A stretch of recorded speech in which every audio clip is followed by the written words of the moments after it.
Social Development Minister Dlamini says Sassa remains committed to working with the South African Post Office in the transition phase of establishing a vehicle for a payment method of social grants to its 17 million beneficiaries.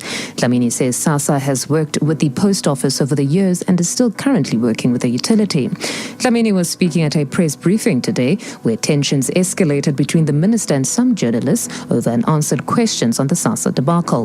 The minister says among the 6 options put forward by the Sassa technical team, SAPO will be among the first team to work with the department to outphase the registration process of beneficiaries, which will be run by Sassa.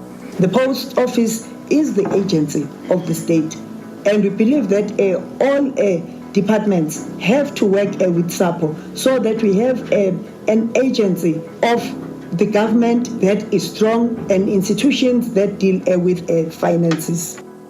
ANC struggle veteran Ahmed Kathrada is in a stable condition at a Johannesburg hospital following a surgery relating to blood clotting in his brain. The 87-year-old was initially admitted yesterday for dehydration, but doctors later picked up the clot, which has subsequently been removed. Director of the Ahmed Kathrada Foundation, Nishan Bolton, says despite being ill prior to the operation, the struggle veteran is in good spirits. Bolton is calling upon friends and comrades to continue praying for him. The Kathrada Foundation wishes Ahmed Kathrada a speedy recovery. He was hospitalized after a CT scan that he had clotting on the brain. Surgery was performed last night. The surgeon who did it was pleased with the performance of Mr. Kathrada. 6 people have been killed and 4 others injured in a multiple pile-up on the N8 near Botshabelo in the Free State.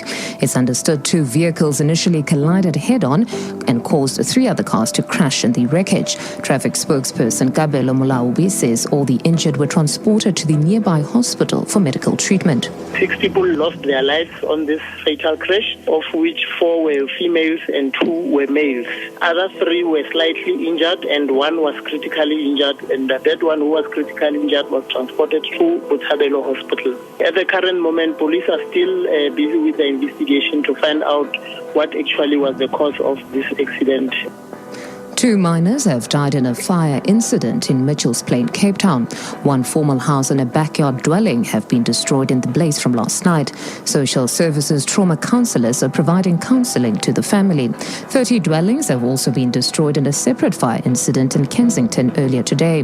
Fire and Rescue Services spokesperson Theo Lane. Approximately 120 people displaced. No injuries were reported and the cause of the fire is undetermined at this stage.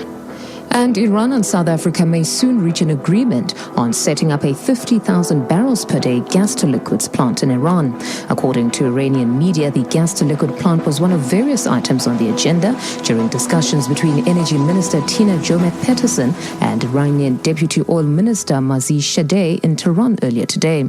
At the end of the talks, it was agreed that experts from both sides would hold more meetings to draft a memorandum of understanding on the joint venture and transfer of technology. GLT technology is a refinery process that converts natural gas or other gaseous hydrocarbons into fuels.